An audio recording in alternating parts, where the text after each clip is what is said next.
Pemirsa, usia bukanlah menjadi penghalang untuk seseorang menaklukkan Gunung Rinjani. Terbukti Atik CB yang genap berusia 62 tahun menorehkan kisah inspiratif dengan mencapai salah satu gunung tertinggi di Indonesia tersebut. Cerita ini sekaligus menjadi bukti bahwa semangat, kedisiplinan, dan persiapan matang bisa menembus batas usia. Kita akan langsung tanyakan bagaimana pengalaman mendaki Gunung Rinjani. Telah hadir bersama saya di Studio 2 CNN Indonesia, Mbak Atik CB, penyanyi rock senior sekaligus juga pendaki Gunung Rinjani. Mbak Atik, apa kabar? Apa kabar Ayu? Iya, aku baik. Aku juga baik sekali. Terima kasih banyak sudah hadir. Sehat ya, Mbak? Iya, sehat. Oke. Terima kasih loh aku diundang Sama-sama di sini. dengan senang hati, Mbak Atik. Iya. Saya sudah lihat dari sosial medianya Mbak Atik ya, aktif sekali untuk mendaki gunung. Dan sepertinya bukan hanya Gunung Rinjani saja yang pernah didaki ya. Boleh cerita nggak Mbak, gunung apa saja yang pernah didaki? Sebenarnya aku tuh termasuk pemula sih, ya gara-gara sering ke Indonesia, terus aku pikir coba itu yang pertama aku coba itu Gunung Andong, terus Gunung Prau, itu tektok gitu. Oh ternyata aku bisa. Terus yang berikutnya Gunung Lawu itu Januari tanggal 1 kemarin. Nah terus ya kan itu udah aku mulai bisa naik 3.000 hampir 3.300. Terus aku pikir aku mau coba itu Rinjani. Kali aja aku bisa gitu. Jadi sebenarnya aku nggak punya itu target untuk bisa sukses gitu. Yang penting udah jalan aja. Kalau memang misalnya nggak bisa ya balik lagi gitu. Tapi Mbak Ati, kalau saya baca-baca ya, kebetulan saya juga sebenarnya belum pernah mendaki gunung, tapi berdasarkan informasi yang saya dapat, Gunung Rinjani ini kan sebenarnya adalah salah satu gunung yang medannya sulit, terjal sulit, begitu. Bukan hanya orang-orang di Indonesia saja, di luar negeri pun mengatakan ini salah satu gunung yang sulit. Kenapa Mbak pilihannya adalah Gunung Rinjani? Ya karena menarik ya, dan aku sering pelajari di YouTube itu. Ya memang banyak yang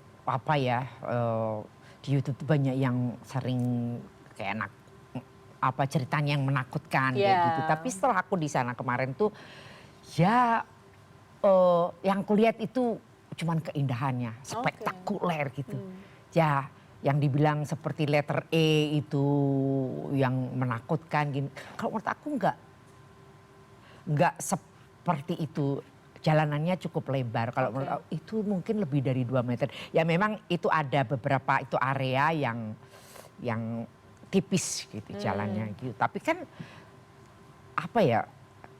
dan aku pergi juga ke tempat yang itu orang berhasil jatuh di situ juga. Itu cukup spesies juga, maksudnya kita bisa leleh-leleh situ istirahat kayak gitu-gitu. Ya cuman memang di situ kan di tebingnya itu kan seperti ada kayak dinding gitu ya, seperti ya pendek sih, tapi itu nggak bisa disandarin gitu, karena dia kalau dipegang aja gitu dia kayak apa ya bahasa Indonesia, meropong gitu loh, terus langsung jatuh gitu. Jadi jangan sampai disandarin gitu. Tapi sebenarnya di area situ cukup lebar gitu untuk itu istirahat. Enggak. Nah makanya waktu aku ngitip itu memang jurangnya memang seperti enggak ada dasarnya itu seperti kelihatan kayak gelap gitu. Dan waktu aku summit attack itu aku juga jam 2 malam. Jadi aku cuma tidur sejam, terus bangun langsung sarapan cuman roti sedikit, langsung deh jalan. Itu di kegelapan tuh kelihatan tuh itu headlamp tuh. Ya macet kayak di Jakarta aja macetnya gitu. Jadi mesti pelan-pelan gitu. Jadi tetap harus berhati-hati ya naiknya ya. Berarti tapi kan setahu saya juga sebenarnya ada beberapa jalur pendakian ya. Kalau saya tidak salah ada 5 atau 6 begitu, dan juga ada jalur turun yang berbeda. Kalau Mbak Ati waktu itu lewat mana Mbak? Kalau waktu saya book itu di trekking itu TO lah, trekking organizer-nya itu aku udah booknya itu dari 4 bulan sebelum, kayaknya Februari aku book itu, dan itu plannya kan memang itu 4 hari 3 malam. 4 hari 3 malam. Dan harusnya aku turun itu lewat itu Torean, jadi setelah Pelawangan turun ke Segara Anak itu. Nah itu emang terkenal curam kan, seperti yang kemarin orang Swiss jatuh itu di situ kan. Ya karena itu jalannya jalan kurus apa itu namanya yang mesti pegangan tali kayak gitu. Nah tadinya itu rencana semula mau turun ke Segara Anak dan bikin tenda di situ terus nginep di situ, jadi pulangnya lewat itu Torean. Memang treknya yang paling lama di situ itu Torean. Tapi terus setelah sampai puncak terus aku berubah pikir, aduh ini kaki kan udah capek tuh ya, karena itu letter E-nya itu. Pokoknya pikiranku gimana supaya bisa cepet tidur di tenda itu aja. Jadinya batal lewat Torean. Jadinya lewat Sembalun lagi. Sembalun yang lagi. Itu Bukit Penyesalan itu aja udah berat. Iya, yang 7 kan Bukit Penyesalan itu iya, ya Mbak? Itu. Jadi aku lewat ke situ lagi karena kalau Torean itu memang ya mungkin lebih steep kali ke itunya lebih curam lah itu itu turunnya ya. iya itu turunnya. Jadi kalau kondisi sudah dalam keadaan capek ya kecuali aku nginep dulu semalam lagi nah baru lebih fresh lagi mungkin aku bisa lewat Torean gitu. Oke. Tapi Mbak Ati boleh tahu nggak waktu Mbak Ati itu mendaki dan akhirnya turun, itu dalam satu grup ada berapa orang dan ada berapa yang mendampingi? Kalau aku kan karena aku tahu, karena aku sering pelajari di YouTube gitu gimana medannya, jadi aku ikut itu private. Itu private apa gitu namanya, ya private. Jadi hanya sendiri saja waktu itu? Jadi aku berdua sama adikku. Gitu, jadi berlima, jadi porter yang itu mikul barang, yang masak, yang bikin tenda itu 2 orang. Jadi barangnya tuh satu porter tuh 40 kilogram.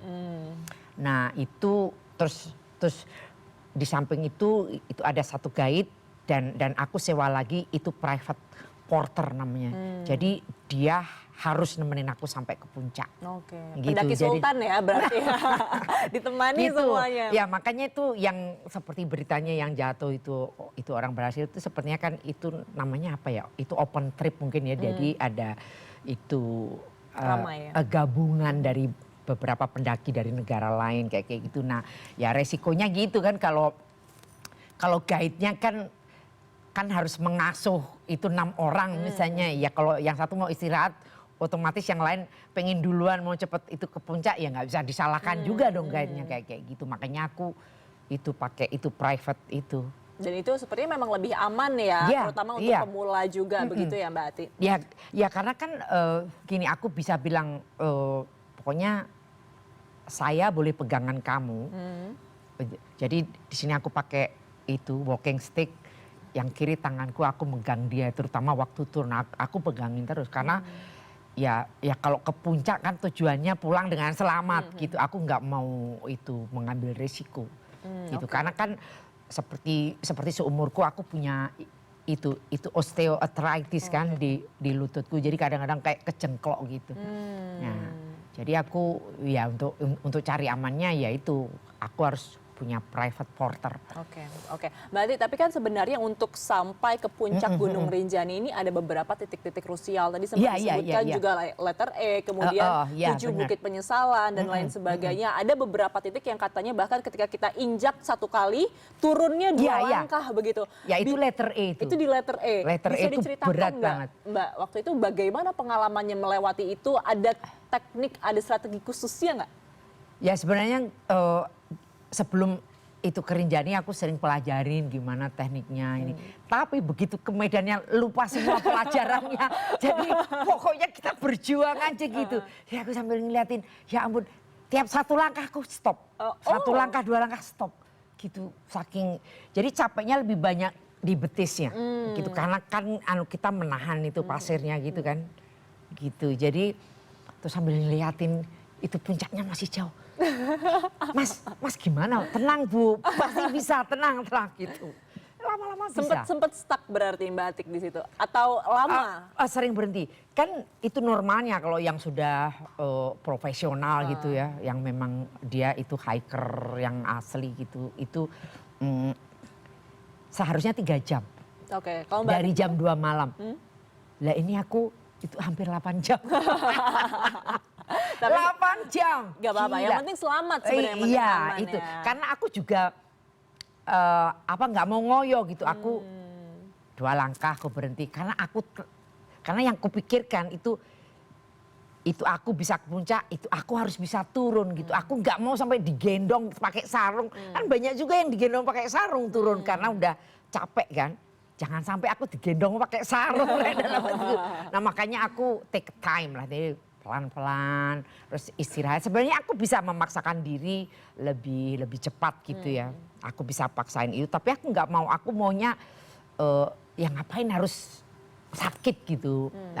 Itu maksudnya kan mendaki itu harus enjoy gitu kan gitu. Jadi aku dikit, Mas istirahat dulu Mas. Oh ya silakan Bu, silakan gitu. Gitu. Ya jadi memang sebenarnya bisa disesuaikan ya dengan kondisi kita saat itu. Nah Jangan kalau private ngoyo, itu gitu. begitu. Oke. Kalau private itu ya mereka harus ngikutin kita gitu. Oke, balik. Tapi kan kalau kita melihat ya Gunung Rinjani ini sekarang rasanya sangat banyak diperbincangkan, Iya, terutama karena setelah sering kemarin kecelakaan pendaki dari Brazil, kemudian pendaki dari Swiss begitu. Kalau dari pengalaman Mbak Ati sendiri, keamanan ketika mendaki di Gunung Rinjani, terutama untuk pemula, Iya. seperti apa sih Mbak? Kalau aku melihatnya ya semua itu semua pendakian atau apapun yang berhubungan dengan Mother Nature itu ya kita memang harus hati-hati. Nah makanya seperti kecelakaan yang itu orang berhasil itu aku juga sambil ingat gimana bisa terjadi karena itu disitunya lebar gitu loh. Maksudnya cukup banyak space untuk duduk-duduk kayak gitu. Harusnya itu cukup kenapa? aman begitu berarti? Kalau untuk aku cukup aman banget gitu. Ya nggak tahu ya aku nggak tahu pada saat itu apa gimana, tapi padahal itu sama-sama aku jam 2 malam dari campku yang tempat tendaku itu jam 2 malam dan aku kurang tidur, aku cuman tidur 1 jam langsung naik lagi gitu. Jadi kalau menurut aku siapapun entah pendaki pemula atau yang sudah terbiasa, kalau menurut aku itu ya tetap super hati-hati dan preparation itu mesti. Jadi aku kayak mau ke letter E, karena aku belum pernah ke puncak setinggi itu. Jadi aku bawa itu emergency sleeping bagku, blanket emergencyku itu sampai sleeping bagku sendiri itu aku bawa. Karena just in case kalau tiba-tiba misalnya aku nggak sanggup lagi, terus aku terpaksa tidur di letter E, itu udah aku pikirkan gitu. Jadi ya mesti persiapan bener Persiapannya gitu. benar-benar harus matang, benar-benar harus detail. Tapi sepertinya untuk persiapan matang dan detailnya dari Mbak Ati sendiri bukan hanya tentang naik gunung, tapi tentang proyek-proyek selanjutnya juga nih Mbak Ati ya sebagai penyanyi senior yang pastinya legendaris juga. Mbak Ati boleh dong dikasih tahu kepada penonton CNN Indonesia kira-kira setelah ini ada proyek apa Mbak Ati? Kebetulan tuh tanggal 26 Juli ini gitu aku punya konser sama Nicky Astria. Tahu ya, dia tahu. lady rocker, the best lady rocker Indonesia lah, di Taman Mini. Oke. Di Taman Mini, ya gitu. Karena tahun lalu kan kita udah bikin di Sarbini, terus di Surabaya. Nah ini yang ketiga kali gitu. Nanti akan ada lagu apa saja Mbak yang dibawakan? Ya lagu-laguku yang lama lah. Gitu, Oke. lagu-lagu seperti Maafkan, Risau, terus Terserah Boy gitu-gitu. Wah, itu lagu-lagu yang sangat legendaris dan rasanya sudah lama sekali belum mendengar lagi. Pastinya juga ini menjadi angin segar ya untuk Mbak Ati dan juga para fans ya di luar sana. Mungkin paling terakhir Mbak Ati tentang hobi Mbak Ati naik gunung juga. Kira-kira kalau misalkan di luar sana ada pendaki yang usianya mungkin sudah terbilang tidak muda lagi, tapi memang terinspirasi dari kisah Mbak Ati, mau naik gunung, persiapannya apa yang harus banget gak boleh di skip Mbak? Oh, kalau menurut aku tuh yang penting banyak minum. Oke, olahraga? Dan iya itu olahraga. Jadi aku itu 4 bulan sebelumnya bawa backpack itu hampir 20 kilo. Tiap hari 12 km, 13 km gitu. Jadi lama-lama terasa ringan itu backpack. Gitu walaupun itunya kan beda itu naik sama ya itu park di dekat rumahku itu ya enggak naik turun enggak ya lebih banyak flatnya gitu. Tapi dengan membawa beban berat itu kan cukup membuat itu endurance kita lebih baik kayak gitu kan. Oke. Gitu. Jadi ya gitu, ya mesti sering olahraga gitu aja. Lebih sering olahraga, minumnya dijaga, makannya dijaga. Iya. Pasti itu menjadi bekal yang penting sekali untuk orang-orang yang ingin naik Gunung Rinjani. Untuk pemula, apalagi yang umurnya mungkin sudah tidak terlalu muda lagi. Terima kasih banyak Mbak Iya, Ati. sama-sama. Good luck juga Terima untuk kasih. konsernya yang Iya. akan segera berjalan di Terima Taman kasih. Mini. Semoga semuanya lancar dan kembali menginspirasi semua generasi. Terima terima kasih kasih, Mbak Ati Ayu, telah terima bergabung bersama kasih. kami di CNN Indonesia Newsroom.